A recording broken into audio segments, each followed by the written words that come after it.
Hey, bonsoir. Bienvenue dans mon salon. Encore une fois, cette semaine, on va regarder la foi dans notre petit livre Marcher avec Christ. On parle cette semaine de la foi, qu'est-ce que c'est, et les promesses aussi de Dieu. On va regarder ça. Si on prend notre Bible et qu'on va lire Jean 6, 28 et 29, Jean 6, 28 et 29 nous dit: que devons-nous faire pour faire les œuvres de Dieu? Donc, qu'est-ce qu'on doit faire maintenant pour faire les œuvres de Dieu? Jésus leur répondit: l'œuvre de Dieu, c'est que vous croyez en celui qui l'a envoyé. Donc, ce qu'il faut faire maintenant, c'est de croire en Jésus-Christ et croire que c'est Dieu qui nous l'a envoyé. C'est ça que nous devons faire. Hébreux 11, 6 nous dit aussi: or, sans la foi, il est impossible de lui être agréable, car il faut que celui qui s'approche de Dieu croit que Dieu existe et qu'il est le rémunérateur de ceux qui le cherchent. Donc, si vous ne croyez pas que Dieu existe, je suis désolée, mais vous ne pourrez pas marcher par la foi. Vous ne pourrez pas goûter aux promesses que Dieu a en réserve pour vous. Fait que c'est très important. Marcher par la foi, c'est quoi le rôle justement de la foi? Qu'est-ce que la foi joue au commencement de notre vie chrétienne? Éphésiens 2, 8, 9 nous dit que c'est par la foi que nous sommes sauvés. Ce n'est point par les œuvres, afin que personne ne se glorifie.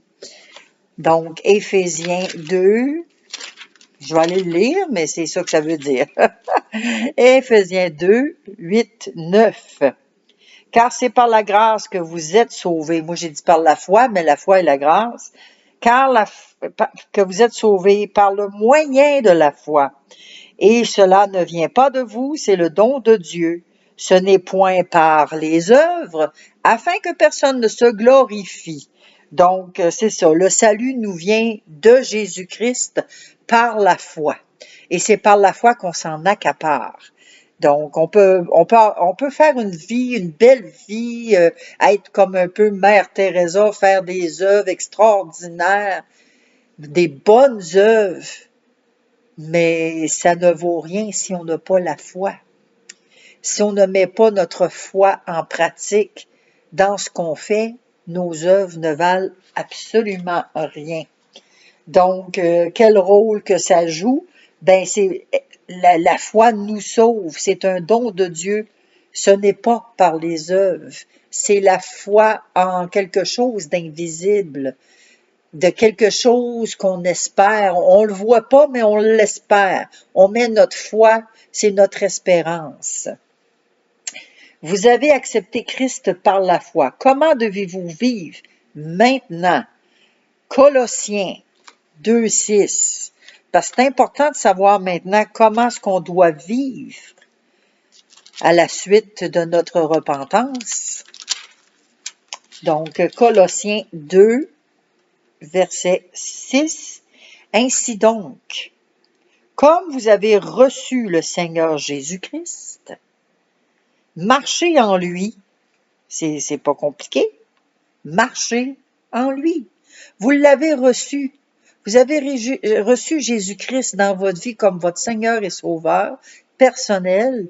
Eh bien, maintenant, marchez en lui. C'est ce qu'on doit faire par la suite, à la suite de notre repentance. C'est ce qu'on doit faire. Définissez la foi d'après Actes 27, 25. Actes 27, 25. On va aller le lire et puis on va définir qu'est-ce que c'est exactement la foi. C'est pourquoi, ô hommes, rassurez-vous, car j'ai cette confiance en Dieu qu'il en sera comme il m'a été dit. Donc, l'acte 27, 25, nous avons une assurance que Dieu fera comme il nous dit. Si Dieu dit dans sa parole, ne t'effraie point, ne t'épouvante point. Je suis avec toi tous les jours de ta vie. Alors, si Dieu nous dit ça, on n'a pas à s'effrayer, on n'a pas à s'épouvanter. On doit faire confiance à Dieu et croire qu'il est là avec nous tous les jours de notre vie parce que c'est une promesse qu'il nous a faite. Quand il est parti au ciel, il a fait cette promesse et il a dit à ses disciples, je vais vous envoyer le consolateur qui est le Saint-Esprit. Et le Saint-Esprit, il est là, il est avec nous à tous les jours de notre vie. C'est une consolation. Romains 4, 20, 21. Romains 4, 20, 21. Qu'est-ce que la foi d'après ces versets? Il ne douta point par incrédulité au sujet de la promesse de Dieu, mais il fut fortifié par la foi, donnant gloire à Dieu et ayant la pleine conviction que ce qu'il promet, il peut aussi l'accomplir. Donc, qu'est-ce que la foi? La foi ne doute pas. Quand on a la foi, qu'on croit que Dieu va accomplir quelque chose, même si la chose tarde à venir, on croit que Dieu va l'accomplir. On ne doute pas. C'est ça, avoir la foi. On est fortifié dans notre foi. Dieu nous fortifie et la gloire de Dieu nous est donnée. On reçoit la gloire de Dieu. On est convaincu que ce qu'il promet, il va l'accomplir. C'est une promesse. Il n'est pas menteur. Dieu est le même hier, aujourd'hui et éternellement. Donc, ce qu'il a promis dans sa parole, ça va s'accomplir. La parole de Dieu, elle est véridique d'un couvert à l'autre. Donc, on n'a pas à s'inquiéter. Hébreux 11, 1. On était tantôt dans Hébreux, mais on va y retourner. Hébreux. Voyons, Rose, tu prends de la place. Merci. Va-t'en. T'es la tête couchée dans ma Bible, tu sais. J'ai de la misère à tourner mes pages. Couche-toi ici en haut, là. Viens là, en haut. Hop, hop, hop. Non? Hébreux 11, 1. Or, la foi est une ferme assurance. Bon, merci, ma fille. Elle va me descendre ses épaules, c'est toujours ça qu'elle fait. Bon. Une ferme assurance des choses qu'on espère. Une démonstration de celles qu'on ne voit pas. Alors, je vous en ai parlé tantôt avant même qu'on lit le verset. On croit en quelque chose qu'on ne voit pas, mais qu'on espère. C'est ça, avoir la foi. C'est extraordinaire, c'est inexplicable, c'est une certitude que l'on a dans notre cœur. On est sûr, on est certain qu'on croit que ça va s'accomplir. Il n'y a pas de doute, il n'y a pas de crainte, il n'y a pas ben Dieu, as-tu vraiment dit ça? Dieu, as-tu vraiment promis telle affaire? Non, non. Quand on lit sa parole, la parole de Dieu, elle est véridique. Et lorsqu'il promet quelque chose, sa parole s'accomplit. Mais il faut faire attention parce que son temps n'est pas notre temps à nous. C'est ça qu'il faut comprendre. Souvent, on est un petit peu pressé, puis on voudrait que les choses arrivent plus vite qu'on pense. Hein? On est toujours comme à la mode micro-ondes, on va dire. Alors, c'est vite, vite, vite, vite, vite, vite, vite, et on veut des miracles instantanés, on veut telle affaire vite, on vient d'appliquer un emploi, on veut la réponse tout de suite, on n'est pas capable d'attendre. Mais il faut aiguiser notre patience et savoir attendre le temps de Dieu. Le temps de Dieu pour nos vies, que ce soit pour n'importe quelle raison, peut-être un mariage, vous avez quelqu'un dans votre vie, vous n'êtes pas certaine que c'est la bonne personne, ben vous pouvez vous mettre à jeûner. Jeûner une journée, 2 jours, 3 jours, vous jeûnez et vous priez sur le mariage, la direction de Dieu à travers ça. Et le Seigneur va se révéler. Vous priez aussi pour un travail. vous êtes pas certain de la direction de Dieu. Des fois, faut faire un pas aussi, un pas de foi. Le Seigneur l'a dit dans sa parole que quand on fait un pas de foi, Dieu en fait deux avec nous. Donc, des fois, on attend, on est là, puis on attend les ouvertures, puis Dieu va ouvrir les portes. Oui, oui, mais il y a un dicton aussi qui dit aide-toi et le ciel t'aidera. Hein? Donc, faut faire notre part à nous. Et si c'est pas dans les plans de Dieu, les portes s'ouvriront pas. Hein? On est d'accord avec ça. Alors ici, 2 Corinthiens 5, 17. Bon, t'es bien descendu, là, t'es bien, là. Tu repartiras pas de là, tu vas rester sur mes épaules, mon bébé. Bon, hein, on est bien, ses épaules à maman. Ben oui. 2 Corinthiens 5, le verset 17. On va le lire ensemble. Dans l'autre page. Si quelqu'un est en Christ, qui n'est pas fâché, là. Non, c'est pas ça, là. On parle pas de quelqu'un qui est fâché, là. Si quelqu'un est en Jésus-Christ, est en Jésus. Si quelqu'un est en Christ, il est une nouvelle créature. Les choses anciennes sont passées. Voici, toutes choses sont devenues nouvelles. Alors ici, on va essayer d'expliquer puis de donner une signification dans nos propres mots de qu'est-ce que ça veut dire. Si moi je suis une nouvelle créature, si j'ai donné ma vie à Jésus, j'ai fait ma prière de repentance, si pour moi j'ai la ferme assurance que je suis en Jésus, alors à ce moment-là, la parole de Dieu dit, je suis une nouvelle créature. Parce que ma vieille nature, ce que j'étais avant, le comportement que j'avais avant, le vocabulaire que j'avais avant, l'attitude que j'avais avant, les mauvaises habitudes que j'avais avant, sont mortes. Ça fait partie de ma vieille nature. La cigarette, l'alcool, la drogue, la pornographie, la masturbation, mettez-en.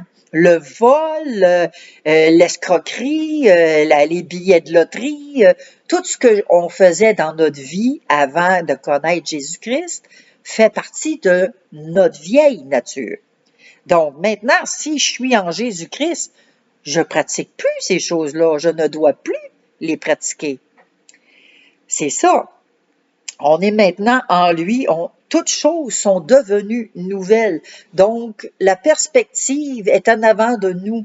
En Jésus-Christ, toute chose est devenue nouvelle. On découvre un nouveau langage, on découvre des nouveaux chants, on découvre la parole de Dieu, on découvre des frères, des sœurs, on découvre des mentalités qui sont conforme à la parole de Dieu. Bon, t'es tannée, là, t'es tannante aussi, hein? Embarque pas la tête dans ma Bible, là, j'en ai de besoin, OK? Bon, elle aime bien ça, se coucher, m'en mettre sur l'autre bord, sur mon autre cuisse. Tiens, OK, couche-toi, belle.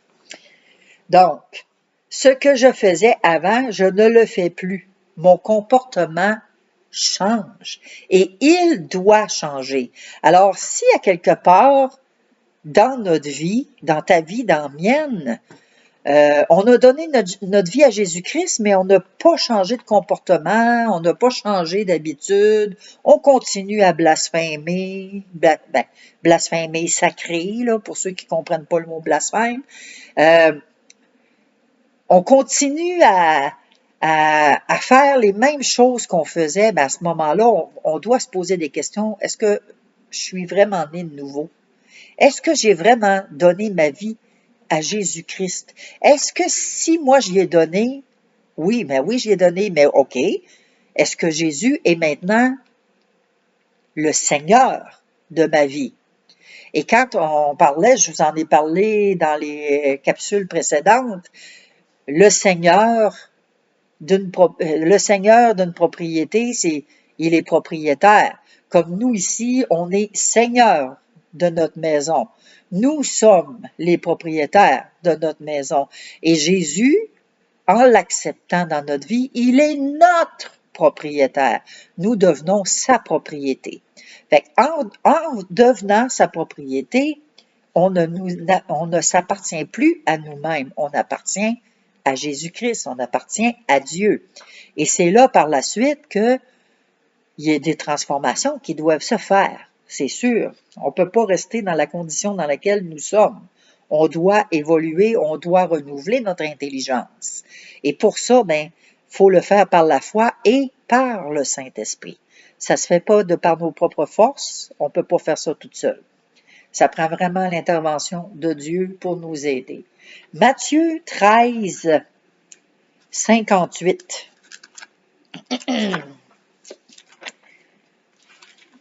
Bon, on va y arriver. Matthieu 13, 58. Et il ne fit pas beaucoup de miracles dans ce lieu à cause de leur incrédulité. Ah ben là, c'est quoi ça, l'incrédulité? L'incrédulité, c'est le doute, c'est quelqu'un qui croit pas, c'est quelqu'un qui a besoin d'avoir des preuves visuelles pour croire. Moi, je vais croire si je vois. Ben, c'est ça, l'incrédulité. Croire, et Dieu dit que heureux ceux qui auront cru sans avoir vu. Ici, quel péché peut vous empêcher de voir les œuvres de Dieu? Ben, c'est ça. C'est l'incrédulité. Quelqu'un qui dit, moi, je veux voir des miracles parce que si je vois pas de miracle, Seigneur, viens me chercher. On a entendu des personnes dire ça. Des miracles, il y en a à tous les jours. Il y en a à tous les jours. Juste le fait de se lever le matin de notre lit, d'avoir passé une bonne nuit de sommeil, que Dieu a gardé notre âme pendant la nuit, juste le fait de se lever le matin, c'est un miracle. C'est le miracle de la vie parce que Dieu souffle encore son souffle de vie dans nos narines. Ça, c'est un miracle extraordinaire. On est capable de se lever, on a nos deux jambes, il y en a peut-être qui sont en chaise roulante ou qui manquent des membres, mais on est en vie. C'est ça qui est important, c'est ça qui compte. On a la vie. Des fois, il y en a qui ont une mauvaise santé, etc. Puis, ils souffrent ou ils veulent être guéris, mais ils n'ont pas de guérison. Puis là, la rébellion arrive devant le Seigneur. Mais il faut se réjouir. On a une bonne raison de se réjouir. Tu sais, des fois, il y en a qui n'ont pas le miracle parce qu'ils aimeraient ça être guéris. Mais le miracle de la vie, c'est un miracle. Le miracle de connaître Jésus au jour d'aujourd'hui, c'est un miracle. Avec tout ce qui se passe sur la terre, on est béni de connaître le Seigneur. On est richement béni. Et il faut s'accrocher aussi. Le contraire de la foi n'est pas le doute, mais l'incrédulité. Le doute demande des preuves. Moi, faut que je vois pour le croire. Comme Thomas. Thomas, lui, il croyait pas que Jésus était ressuscité. Quand Jésus a apparu devant ses disciples, il a dit, moi, il faut que je vois ses trous dans ses mains, que je vois son côté qui est percé, sans ça, je le croirais pas. Il y en a des Thomas encore en 2025. Il y en a des incrédules. Et ça, l'incrédulité, c'est une désobéissance. C'est le refus d'agir selon ce que Dieu a déclaré. C'est quand même assez grave, la désobéissance. Quand Dieu déclare quelque chose dans ta vie, tu as lu quelque chose dans la parole de Dieu, le Saint-Esprit t'a donné une conviction, mais que là, tu as un doute, tu désobéis et tu refuses d'agir selon la conviction que le Saint-Esprit t'a donnée.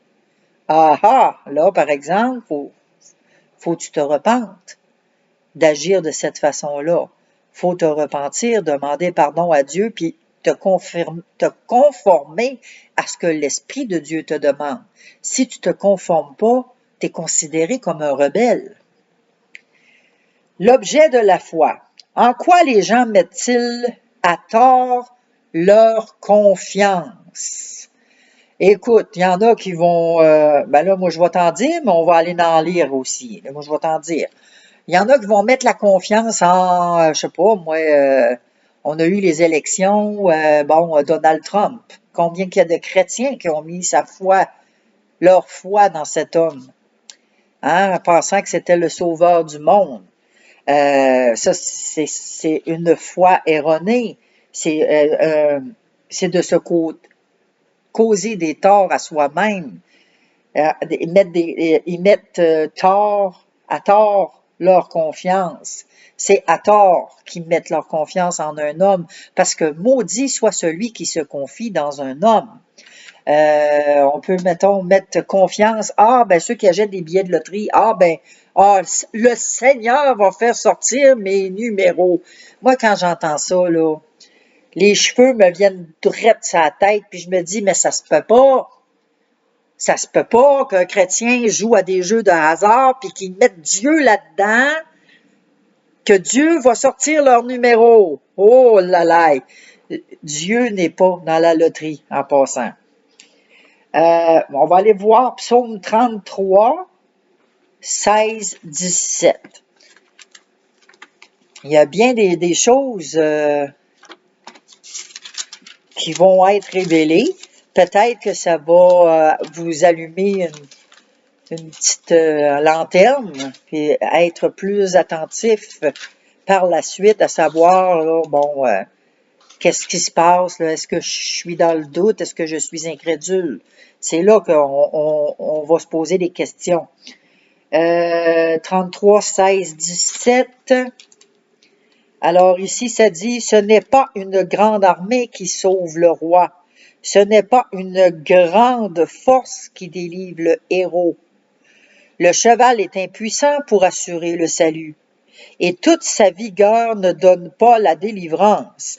Alors, dans ça ici, les gens, eux, ils mettaient leur confiance dans l'armée. Ils mettaient leur confiance dans les chevaux. Ils mettaient leur confiance dans du matériel pour assurer leur salut. En réalité, c'est en l'Éternel. C'est pas dans des statues, c'est pas dans des chevaux, c'est pas dans des chars de chevaux, c'est pas dans les armes, les fusils. Dans ce temps-là, il n'y en avait pas, mais c'était des lances. Bon, c'est pas dans le matériel et ni encore moins dans les hommes qu'il faut mettre notre confiance, mais il faut mettre notre confiance en Dieu.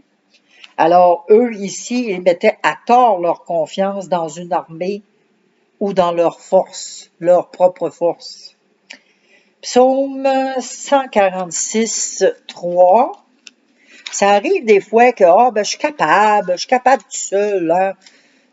Ça ici, ça me parle. Je suis capable tout seul. J'ai pas besoin de personne. Je suis capable tout seul. Ouais, mais après ça,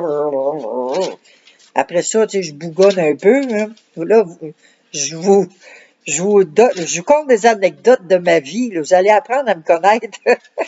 Mais souvent, on est indépendant, on est orgueilleux, on n'ose pas demander de l'aide, puis on dit « je suis capable tout seul ». Ça ici, c'est bébé, là. C'est moi. Ça me parle énormément. Alors ici, Psaume 146, 3. Ne vous confiez pas aux grands, aux fils de l'homme qui ne peuvent sauver. On va mettre ça dans les mains de notre député, on va le téléphoner, on va y envoyer une lettre, on va faire une pétition, puis on va envoyer ça. Est-ce que les pétitions ont réussi à changer quelque chose au jour d'aujourd'hui? Avant, autrefois, on avait des piles et des piles et des piles de papier, de pétitions de gens qui avaient signé. Mais maintenant, ils n'en ont plus, c'est des pétitions électroniques. Pétition électronique, tu payes sur le delete, puis ça s'en va. Tandis qu'autrefois, les pétitions papier, ça arrivait par vanne presque. Et les gens rentraient avec des gros chariots, puis c'était des pétitions, ça valait la peine. C'était une preuve tangible que le peuple était contre telle décision. Maintenant, aujourd'hui, delete. Hein? C'est vite. Voyons Rose, là. Bon, ça me dérange un petit peu. Alors les gens, ils mettaient leur confiance dans les grands hommes. Puis on a un petit peu tendance aussi à faire pareil. Hein? Bon, je reviens encore avec Trump, là, mais beaucoup ont mis leur confiance dans cet homme-là. Ou ici au Québec, ben, les gens vont mettre leur confiance en Monsieur Poilievre. Anyway, bon, c'est pas dans les hauts placés, dans les ministres, dans les députés qu'il faut se confier. C'est en Dieu et en Dieu seul qu'il faut se confier. Faut prier pour nos autorités, oui, d'accord. Prier qu'il ait de la sagesse pour gouverner le pays et non pas pour nous taper sa tête et nous imposer des choses qui ne viennent pas de Dieu. Proverbe 3, 5. Les proverbes, c'est après les psaumes. Confie-toi en l'Éternel de tout ton cœur et ne t'appuie pas sur ta sagesse. Des fois, il y en a qui disent « Oh, ben, je suis sage. Bon, ça, c'est mon mari. On va baisser la sonnerie parce qu'il va sûrement m'appeler. » On ferme ça. OK. Donc, les gens s'appuient sur leur propre sagesse, sur leur propre intelligence. Ah ben moi, je fais pas grand-chose, je marche pour le Seigneur, je bois pas, je fume pas, je sors pas, je vais pas dans les bars, je respecte les limites de vitesse, je compte pas de menterie, je paye mes taxes, je suis une bonne citoyenne. Ben, les gens vont s'appuyer sur ça souvent. Mais c'est la confiance en soi. Non, c'est de mettre notre foi à tort dans ce temps-là. Proverbe 28, 26. Proverbe 28, 26. On y arrive, on y arrive. C'est pas très, très long, on va y arriver. Celui qui a confiance dans son propre cœur est un insensé. Mais celui qui marche dans la sagesse sera sauvé. Alors, quand on met notre confiance dans notre cœur, eh bien, on est des insensés. Pourquoi? Parce que la parole de Dieu nous le dit, que le cœur de l'homme, il est tortueux par-dessus tout. Par-dessus tout, il est tortueux. Le cœur de l'homme ne cherche pas l'Éternel, il cherche ses propres intérêts. Alors, s'il y en a des gens qui vont dire « Ah, mais écoute ton cœur, tu sais, des fois, hein, on est en amour et bon, écoute ton cœur. Ton cœur va te dire comment te diriger. Non, écoute, ça, c'est les sentiments. Le cœur, c'est les sentiments. C'est des sentis qui mentent. On ressent quelque chose, mais c'est des mensonges. Donc, ceux qui écoutent leur cœur, c'est pas une bonne idée. Ensuite, on a Jérémie 9, 23. Jérémie est un petit peu plus loin.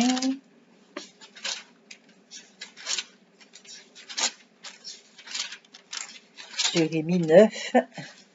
Voyons, on va l'avoir, on va l'avoir. 23. Il fait chaud dans la maison, là. Oh, dans les froids d'hiver, là. Et les froids. Ainsi parle l'Éternel, que le sage ne se glorifie pas de sa sagesse, que le fort ne se glorifie pas de sa force, que le riche ne se glorifie pas de sa richesse. Donc, ceux qui vont mettre leur confiance dans leur sagesse, leur force ou leur richesse, je suis désolée de vous décevoir, là, mais vous mettez votre confiance à tort là-dedans. Parce que la richesse, tôt ou tard, demain matin, l'argent est bloqué, on ne peut plus rien faire, ben on se ramasse dans la rue. L'argent, maintenant, aujourd'hui, ça vaut plus rien. On le voit dans les épiceries. Tout augmente, tout augmente.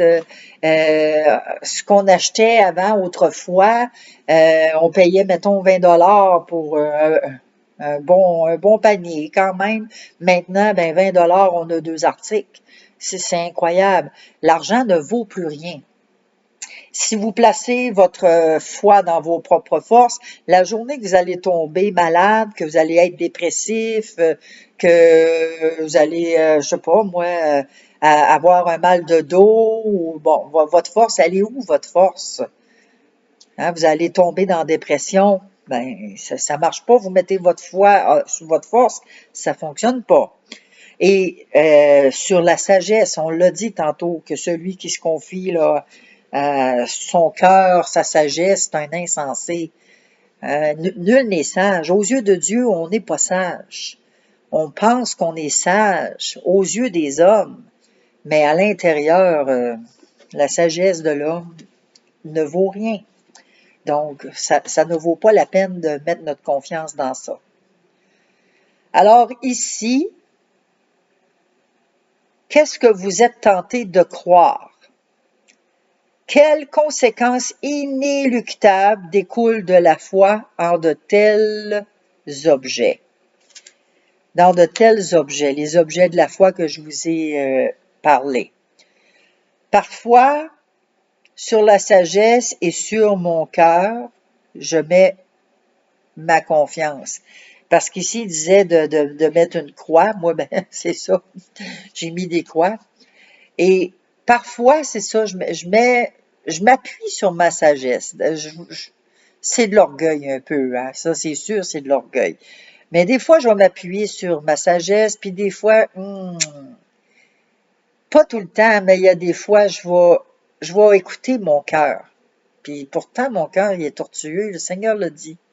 Mais ça me joue des tours, hein. Je suis pas parfaite, puis ça me joue des tours. Fait que, ensuite, c'est ça, c'est de voir que je me suis trompée, puis que je me suis enlignée sur une mauvaise voie.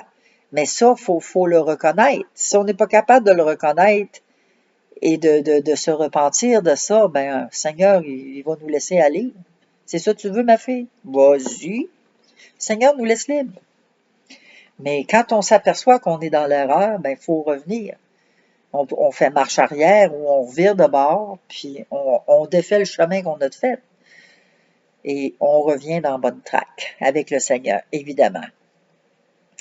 Qui doit être l'unique objet de votre foi? Marc 11, 12. Alors, qui? Qui, ça veut dire c'est une personne, ça?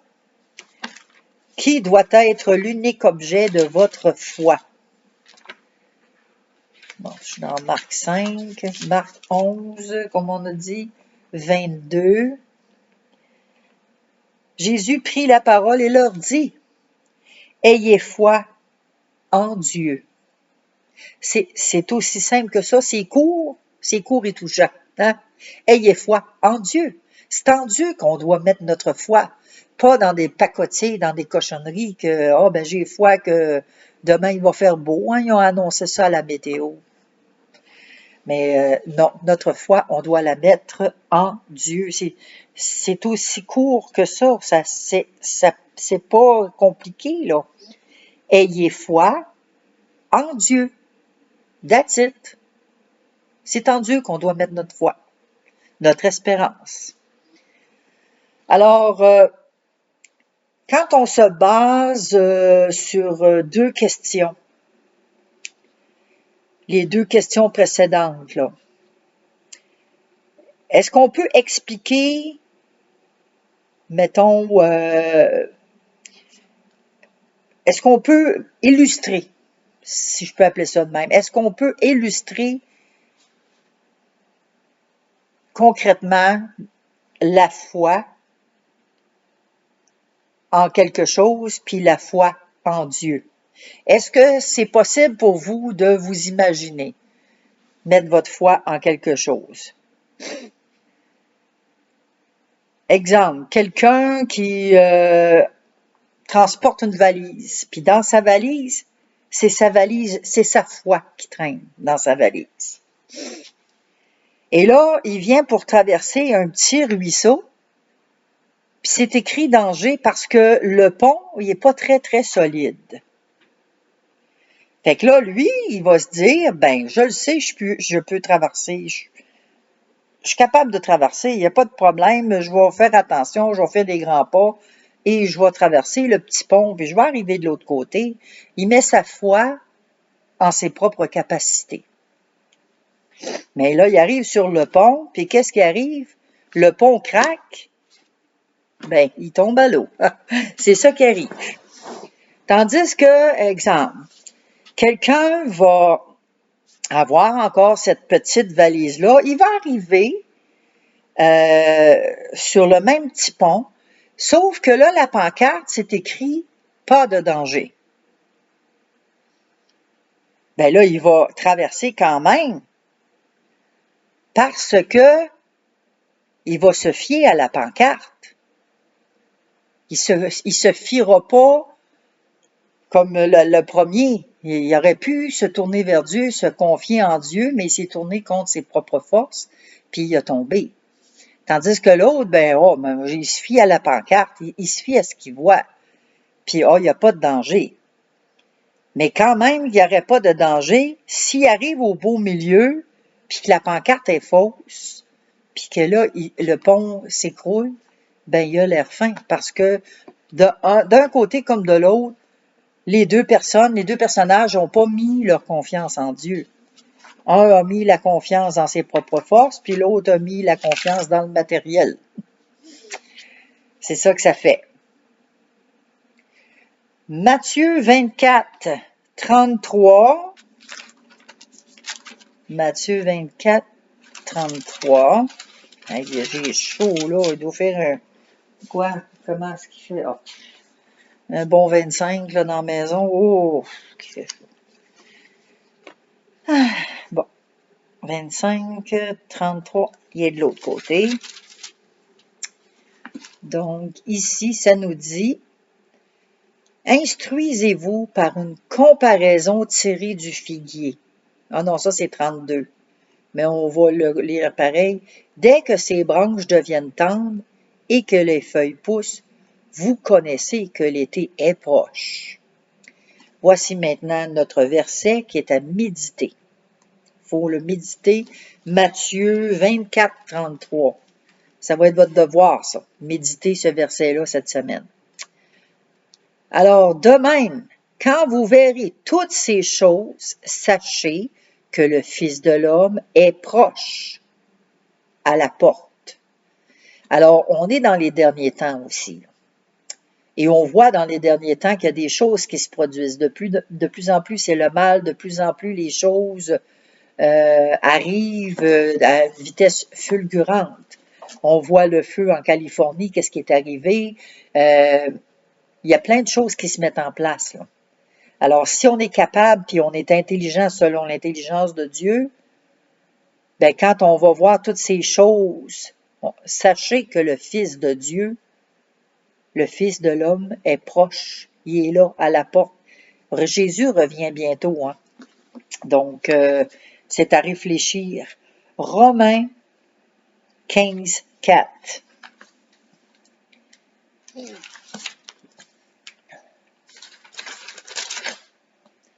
Romains 15, 4. Or, tout ce qui a été écrit d'avance l'a été pour notre instruction, afin que, par la patience et par la consolation que donnent les Écritures, nous possédions l'espérance. Alors, tout ce qui se passe dans le monde, là, est écrit dans la parole de Dieu, a été prophétisé des milliers d'années d'avance. Tout ce qui arrive est en train de s'accomplir. Et le dernier livre de la Bible, qui est l'Apocalypse, il y a des choses qui sont maintenant en train de s'accomplir. On voit des affaires qui se passent. C'est incroyable et c'est à une vitesse fulgurante. Plus ça va aller, plus que on va en voir des choses. Donc, 4, c'est bien ça, 15, 4. Ce qui a été écrit d'avance l'a été pour notre instruction. c'est pour nous instruire et pour en même temps nous consoler, pour nous donner l'espérance. Parce que quand on lit les Écritures, puis que Dieu dit qu'à la fin, on va partir avec lui, le Seigneur va revenir et il va enlever son Église, ben si c'est écrit, il faut croire que ça va arriver parce que effectivement, ça va arriver. Ça va arriver. Puis ceux qui ne seront pas enlevés, qui vont nous voir partir, eux, par exemple, vont le regretter amèrement. Donc ici, il y a des exemples de foi. Hébreux 11, ça c'est le chapitre clé sur la foi. Vous pouvez aller le lire et le lire et le relire. C'est la foi, ça parle de la foi. Vous pouvez prendre des notes aussi. Quel accomplissement par la foi vous paraît être le plus significatif?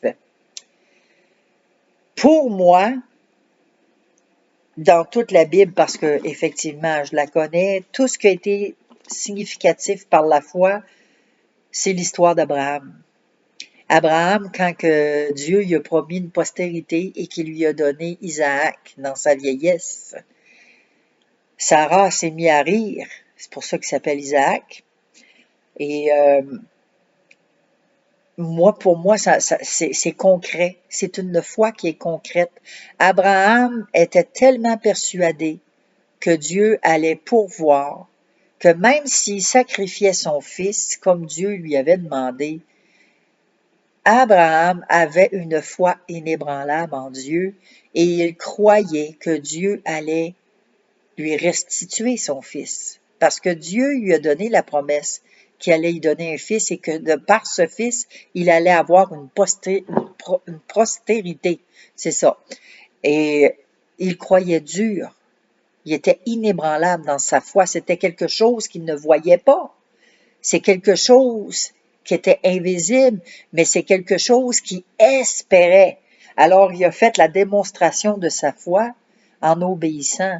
Puis lorsqu'il a levé le couteau, bien, un ange a dit à Abraham, ne fais pas mal à l'enfant. Maintenant, j'ai vu jusqu'où elle va ta foi. Va, regarde plus loin, j'ai pourvu un agneau. Et c'est comme ça qu'il a sacrifié l'agneau et que son fils a été sauvé. Donc, c'est vraiment un acte de foi envers la promesse de Dieu. Comment mettre notre confiance en Dieu puis tenir ferme dans cette promesse-là? Dieu nous a fait une promesse, ben, il va s'en tenir. Et il ne faut pas bifurquer. Donc, vous souvenez-vous d'une situation précise dans laquelle une personne vous a fait une promesse. Pourquoi pensez-vous qu'elle tiendrait ou ne tiendrait pas parole? Sûrement que ça vous est arrivé, qu'il y a des gens, ben je te le promets, puis bon. Moi, ça m'est arrivé. Le père de mes enfants, il était alcoolique. Bon. Ben, il a préféré sa bouteille. Je te le promets, je vais arrêter. Mais il a pas arrêté, il a continué. Donc, c'est des promesses qu'il n'a pas tenues. Et quand on n'est pas capable de tenir nos promesses, ben, ça fait du tort aux gens autour. Donc, si c'est dans votre cas, vous avez fait des promesses, essayez de vous arranger pour tenir les promesses que vous avez dites. Parce que vous allez blesser des gens. Peut-être que vous avez été blessé justement à cause d'une personne comme ça qui n'a pas tenu sa promesse. Fait que ça fait des ravages. Hein? C'est triste, mais ça fait des ravages. Et en même temps, qu'est-ce que ça l'occasionne? Parce que ça l'a occasionné quelque chose, cette promesse-là qui n'a pas été tenue. Ça l'a engendré une perte de confiance. Fait qu'on n'a plus confiance en telle ou telle personne à cause de ça. C'est pour ça qu'il faut faire attention. Donc, si on fait des promesses, il faut s'assurer de les tenir, effectivement. Donc, où est-ce qu'on est rendu? Parce que là, je ne veux pas prendre trop de notre temps. Oui, ça achève. Ah, déjà? Wow, ça va bien. On a presque terminé. Merveilleux. Un exemple de foi, alors c'est ça. 1 Roi 8, 56. 1 Roi, ça c'est dans l'Ancien Testament.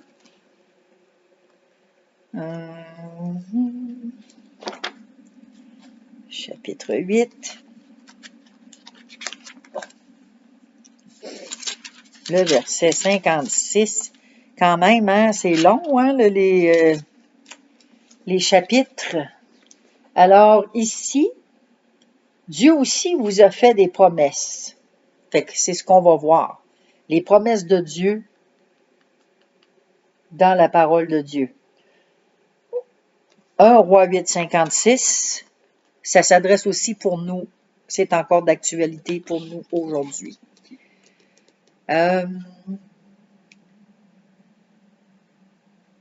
Voyons, ça c'est 59. 56, ma belle, 56.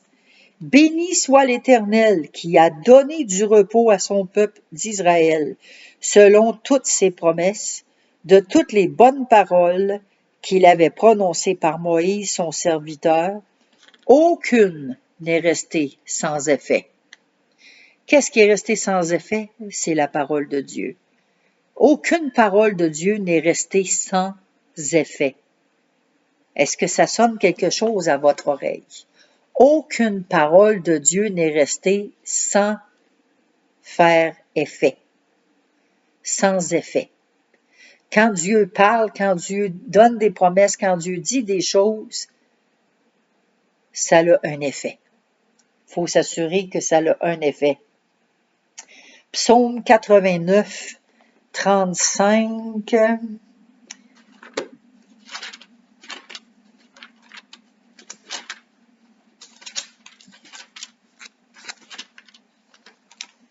On va y arriver. 83.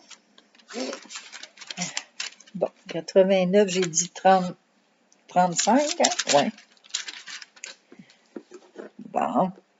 Je ne violerai point mon alliance et je ne changerai pas ce qui est sorti de mes lèvres. Ça, c'est Dieu lui-même qui dit ça. Je ne violerai pas mon alliance. Si Dieu fait alliance avec nous, Dieu y est fidèle. Il est le même hier, aujourd'hui et éternellement.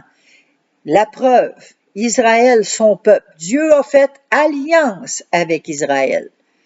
Même si Israël désobéit, même si Israël est à côté de la traque, même si Israël n'a pas reconnu Jésus comme Seigneur et Sauveur, ça demeure pas moins que Israël est le peuple choisi par Dieu et que Dieu ne fera pas de transgression par rapport à son alliance.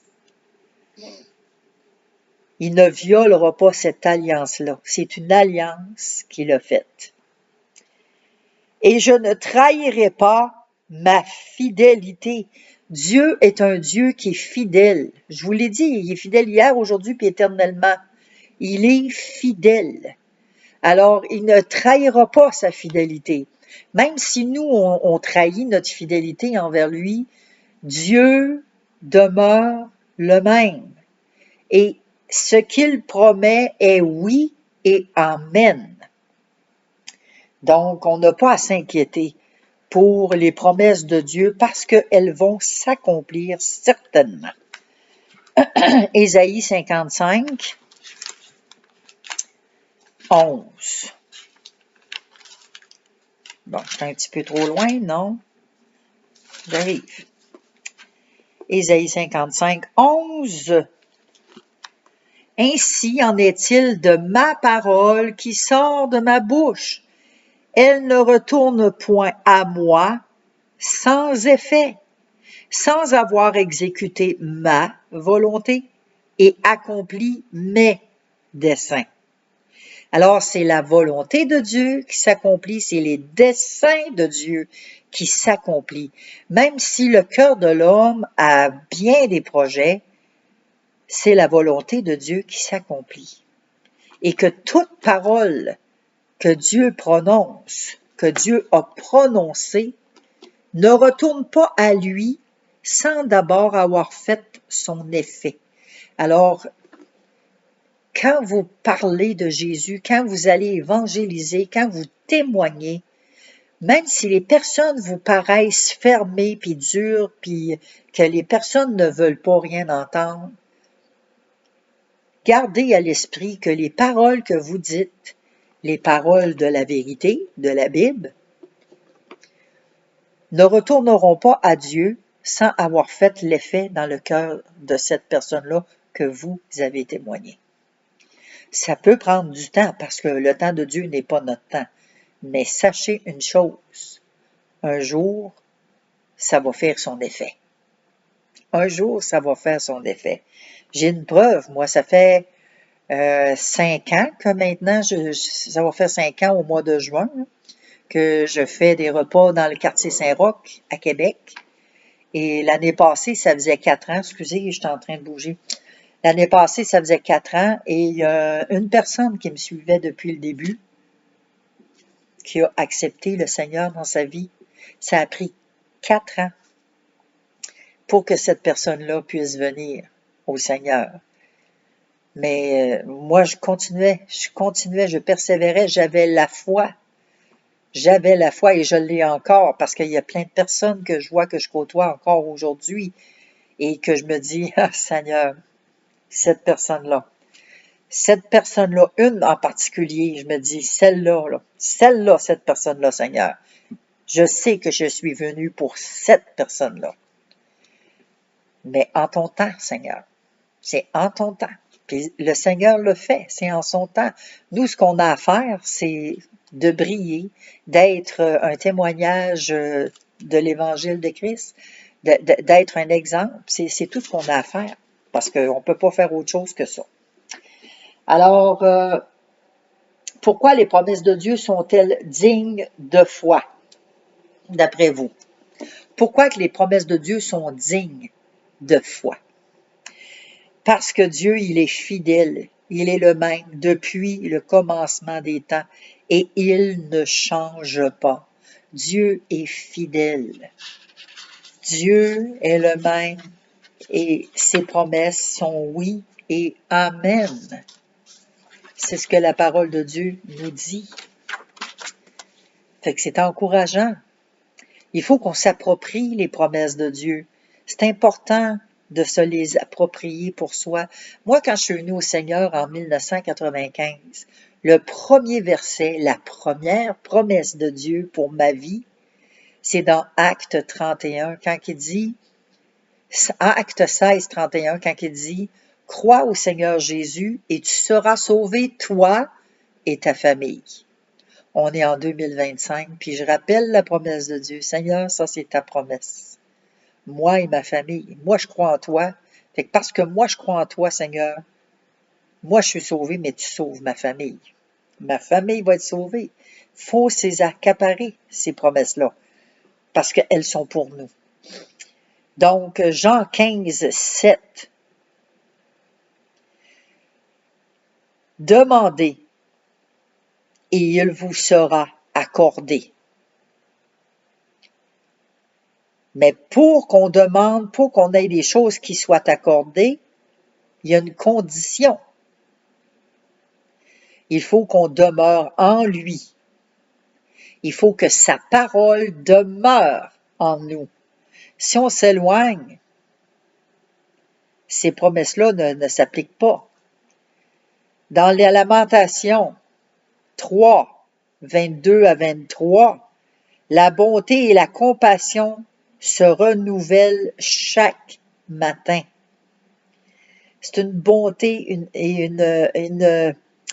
une compassion. On parlait tantôt, je vous parlais juste de respirer, d'avoir le souffle de vie dans nos narines ce matin. Ce n'est un miracle. C'est un renouvellement. C'est la bonté de Dieu pour notre vie à chaque matin. Romains 8, 28 nous dit que tout concourt au bien de ceux qui aiment Dieu. Fait que quand on aime Dieu, même s'il nous arrive des malheurs, On le loue en toutes circonstances. S'il nous arrive des malheurs, on sait que le malheur qui nous arrive va se tourner en bien pour nous. Le plus bel exemple que je peux vous donner, c'est Joseph qui a été vendu par ses frères. Joseph a été vendu par rapport que ses frères étaient jaloux parce que Joseph était le préféré de leur père et que, en plus de ça, il y avait des visions, des songes. Et les frères étaient jaloux de Joseph. Mais Dieu a concouru en bien le mal que ses frères avaient mijoté. Ils ont vendu Joseph. Ils voulaient le tuer, mais finalement, ils l'ont vendu. Joseph est demeuré en vie et plus tard, dans l'histoire, ça dit qu'il y a eu une famine dans le pays et que Joseph a été placé surintendant de toutes les réserves de blé et que sa famille est venue et que là, c'est là que sa famille a réalisé que les frères à Joseph étant jeunes, ça se réalisait. Il disait qu'il y avait des gerbes de blé qui se prosternaient devant lui, que le soleil et la lune, puis les étoiles se prosternaient devant lui, mais il parlait de sa famille, c'était imagé, mais ça voulait dire quelque chose. Donc, toutes choses ont concouru au bien de Joseph, même si la femme à Potiphar l'a accusé qu'il voulait coucher avec lui alors que c'est elle qui courait après. Il a été emprisonné injustement pendant des années en prison. Jamais il a murmuré, jamais il a dit un mot plus haut que l'autre. Il avait gardé confiance, puis il avait dans sa tête encore les songes que Dieu lui avait donnés. Il espérait dans des choses qu'il ne voyait pas. Était là sa foi. Galates 6, 7, ce qu'un homme aura semé, il le récoltera. Donc, si on récolte l'amour, le bien, l'altruisme, qu'on sème ces choses-là, qu'on sème la parole de Dieu autour de nous, ben, on va récolter des bons fruits. Mais si on sème autre chose, la chicane, la colère, le mensonge, la calomnie, le placotage, ben on va récolter ces choses-là aussi. L'homme récolte toujours ce qu'il sème. Donc, pourquoi, à votre avis, Dieu met-il des conditions à certaines de ses promesses? Pour que nous ne prenions pas Dieu pour acquis et que nous soyons gâtés, pourris, comme des enfants là, qui vont dans un magasin, qui piquent des crises là, parce que ils veulent tout avoir. Pour notre bien, il est un bon père. Donc, notre père nous met des conditions. Ben là, si tu es sage, il va avoir ça. Mais si tu te comportes pas bien, tu vas avoir ça. On est pareil. Puis Dieu, il est pareil. Dieu, c'est un bon père. Et en passant, ceux qui pensent que les commandements de Dieu sont pénibles, puis c'est pour nous punir, puis c'est pour être méchant avec nous, là, c'est pas ça du tout. Dieu nous met des commandements, c'est des règles. Hein? Dans une maison, on a des règles. Ben, si on ne respecte pas les règles de la maison, il y a des conséquences. C'est la même chose avec Dieu. On a des conséquences si on ne respecte pas les commandements. Il y en a 10. C'est pas compliqué. Ils sont encore en vigueur aujourd'hui, même si Jésus est venu sur la croix. Là. Les commandements de Dieu sont là. Donc, selon 2 Corinthiens 1, 20, quelle est l'attitude de Dieu à l'égard des promesses qu'il vous a faites? On n'ira pas le lire, mais je vais vous donner les petites réponses. Dieu demeure fidèle à ses promesses. Elles sont oui. Les promesses de Dieu sont oui. Dieu demeure fidèle. L'attitude de Dieu, c'est la fidélité dans ses promesses. Quelle doit être votre attitude à vous, à moi, lorsque on s'approprie les promesses de Dieu? C'est quoi notre attitude qu'on doit avoir? Ben, on ne doit pas relâcher. On doit imiter ceux qui, par la foi et la persévérance, héritent des promesses. Je vous parlais de Abraham, qui a cru à la promesse de Dieu en une postérité. Je vous ai parlé de Joseph, qui a cru en ses songes. Il y a bien d'autres exemples dans la Bible que ces personnages-là se sont accrochés à ce que Dieu leur avait dit, leur avait révélé, et puis ça s'est avéré vrai. Ce sont des promesses qui sont oui et amen. Et on doit faire la même chose. On doit imiter nos pères dans la foi. Donc, c'est ce qui complète notre rendez-vous pour nous cette semaine. On pourrait continuer encore et encore, mais il y a tellement de choses qu'on pourrait parler qu'on n'en finirait plus. Donc, je vous laisse sur ce, en espérant que ça vous a éclairé un peu, puis ça vous a encouragé de garder la foi, de mettre votre confiance en Dieu seul, pas mettre votre confiance dans des machines, dans l'argent, dans des personnes haut placées, mais vraiment mettre votre confiance en Dieu. À Dieu seul la confiance. Fait que sur ce, je vous souhaite une agréable soirée, une bonne nuit pour ceux qui vont aller se coucher, et on se dit à la prochaine. Bye bye.